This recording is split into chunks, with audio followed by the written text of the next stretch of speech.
Oi, gente, tudo bem? A nossa aula de hoje é sobre a clínica fenomenológica e existencial e o tempo. Nós vamos pensar sobre o tempo, sobre o passado, presente, futuro, sobre a história percorrida, os projetos.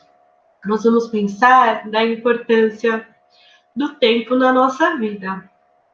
E para falar do tempo, é também bom a gente pensar no tempo que nós temos passado conhecendo essa abordagem. O nosso primeiro semestre foi teórico, a teoria fenomenológica e existencial, e agora nós estamos pensando a clínica.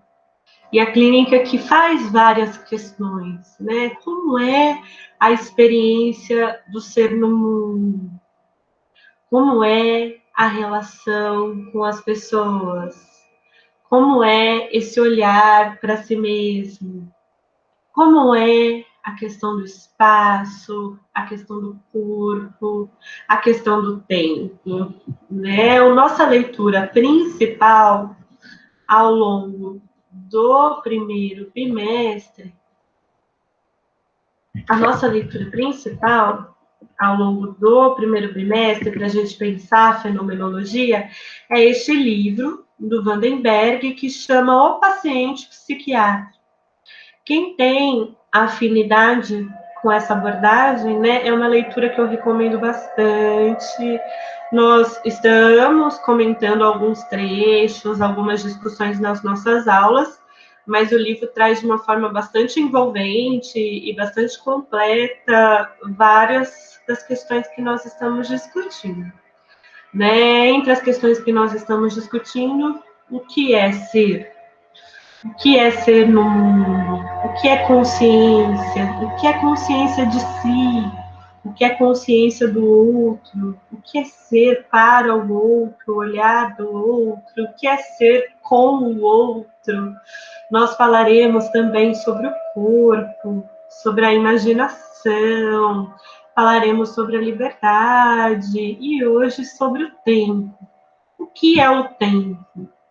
São muitas perguntas que a fenomenologia nos convida a pensar de uma forma diferente do que nós pensávamos antes, né? Então, nós vamos ler um pouquinho de como o Vandenberg comenta sobre isso. Ele diz assim: pode-se dizer que não encontramos dificuldade alguma em viver as respostas a estas perguntas. Então, são perguntas que podem até confundir a gente, se a gente para pensar, para refletir, tenta encontrar uma explicação, tenta encontrar uma resposta. Mas quando a gente está vivendo, viver o ser no mundo, viver o ser com, viver o corpo, viver o tempo, essas respostas estão na gente. Nós vivemos essas respostas.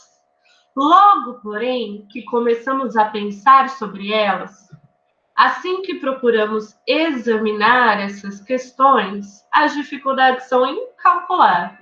Enquanto viver é algo que nós vamos fazendo e vamos vivendo, explicar, né, examinar, analisar, vai trazendo aquela confusão, aqueles desafios.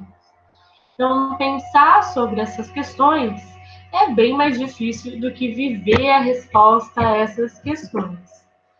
Então, assuntos que eram pré-reflexivamente muito claros tornam-se muito obscuros depois de alguma reflexão.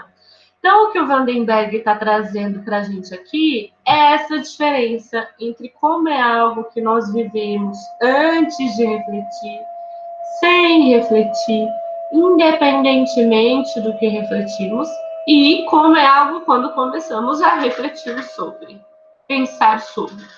Então, toda vez que ele se referir a essa questão pré-reflexiva, é o que antecede a reflexão, o que vem antes da reflexão, o que é independente da reflexão, como que é a nossa vida quando nós não estamos refletindo sobre ela. Como é o que fazemos quando nós não estamos refletindo sobre o que fazemos? Como são as nossas atividades e relações quando estamos envolvidos nessas atividades e relações sem pensar sobre o que elas são, por que elas são como são, sem buscar explicar. Então, essa questão pré-reflexiva, ela vai nos acompanhar para a gente pensar o que é o método fenomenológico.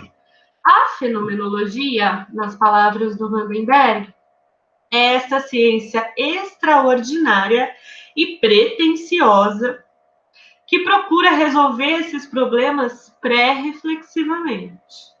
Então, esse nível pré-reflexivo importa muito. Mas por que dizer que ela é pretensiosa? Porque é uma pretensão refletir sobre como as coisas são antes que a gente reflita. Refletir sobre como nós vivemos sem que estejamos refletindo sobre o que vivemos. Refletir sobre o que é sem ser refletindo. É realmente um desafio, né? Pretensiosa, sim, pois como podemos pensar sobre, refletir sobre aquilo que, por definição, acontece antes de pensar e antes de refletir? Por exemplo, na aula de hoje, nós vamos pensar sobre o tempo. E para a fenomenologia interessa como que é a nossa experiência do tempo, como o tempo é percebido e é vivido por nós, sem que a gente reflita sobre ele. Antes que a gente reflita sobre ele, no pré-reflexivo. Então, por definição, pensar no pré-reflexivo é pensar naquilo que acontece antes de pensar. É refletir naquilo que acontece antes de refletir. Como que a fenomenologia vai se sair com esse impasse? E o Vandenberg diz, parece que a impossibilidade é óbvia. O fenomenologista não deixa de confessar essa dificuldade. Não é que não é difícil para quem é da fenomenologia. É, né? Mas não é porque é difícil que isso vai nos impedir, que nós vamos desistir. Está perfeitamente cônscio dessa dificuldade. Reconhece, porém, que para se chegar a uma explicação dos assuntos pré-reflexivos, é necessário abandonar o sistema habitual do pensamento. A gente precisa pensar sobre a forma como geralmente a gente pensa, e pensando sobre a forma como geralmente a gente pensa, pensar em formas de não pensar dessa forma. Eu vou repetir. A gente precisa pensar sobre a forma como geralmente a gente pensa, e pensando na forma como geralmente a gente pensa, pensar em formas de não pensar dessa forma, de pensar de uma outra forma. Então vamos continuar pensando. O que o Vandenberg nos diz? Em vez de propor uma teoria reflexiva, e, como a história do pensamento ilustra, sempre ligeiramente estranha, artificial e, portanto, pouco satisfatória sobre o problema, é necessário que deixemos o problema falar por si.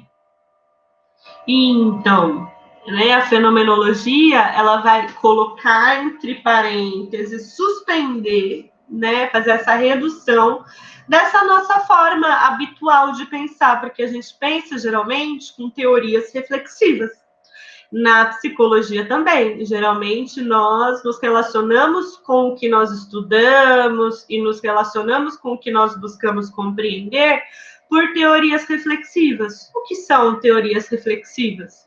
São teorias que refletem sobre os fenômenos estudados e, refletindo sobre os fenômenos estudados, buscam explicar, encontrar causas, encontrar definições, a partir dessas definições, propor procedimentos, propor encaminhamentos com essas explicações.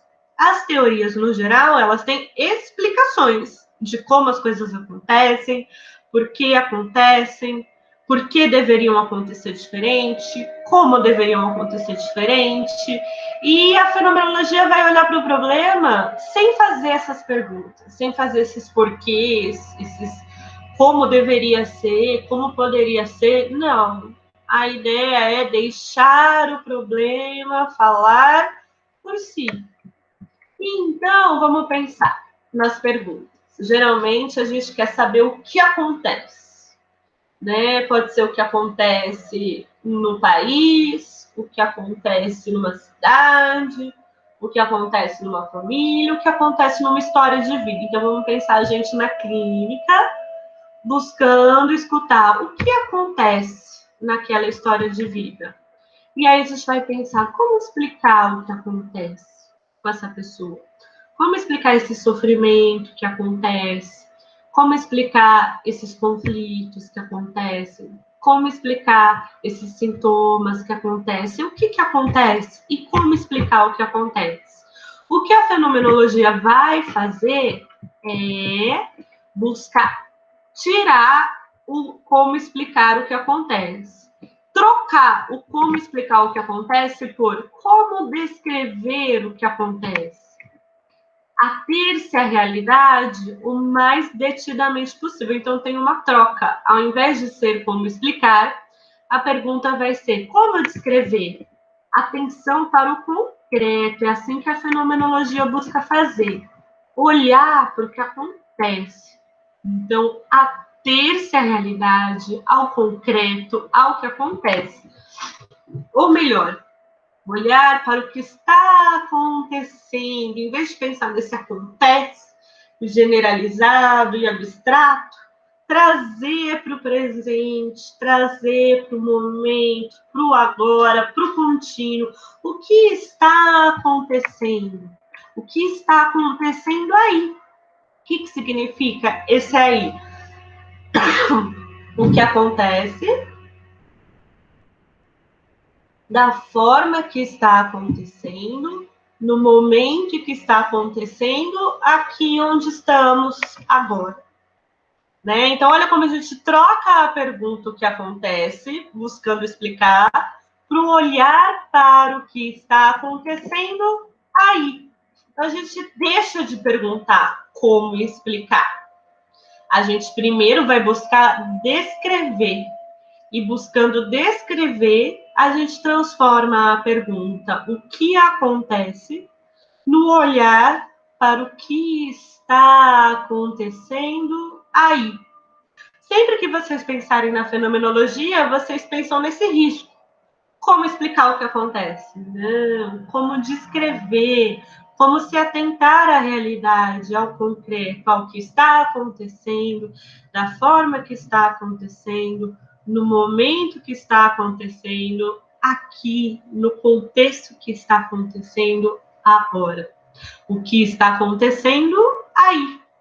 Né? Esse é um termo para a gente sintetizar essa busca. Então, o que é mais que o Vandenberg diz? Fenomenologia é um método. Poderíamos mesmo dizer, uma atitude. O seu método constitui de um modo de observação, ok? Então, não é um método explicativo, é um método de observar e descrever. E mais do que um método, a gente pode ver como uma atitude. O fenomenologista tem fé inquebrantada na observação diária dos objetos, do corpo, das pessoas que cercam, do tempo. Então, a observação é fundamental e é sobre o tempo que nós falaremos hoje. Então, como será que esse método de observar, de descrever, do olhar para o que está acontecendo aqui, agora, né? De olhar para o que está acontecendo, tem a ver com a clínica e o tempo. É o que nós falaremos nos próximos vídeos.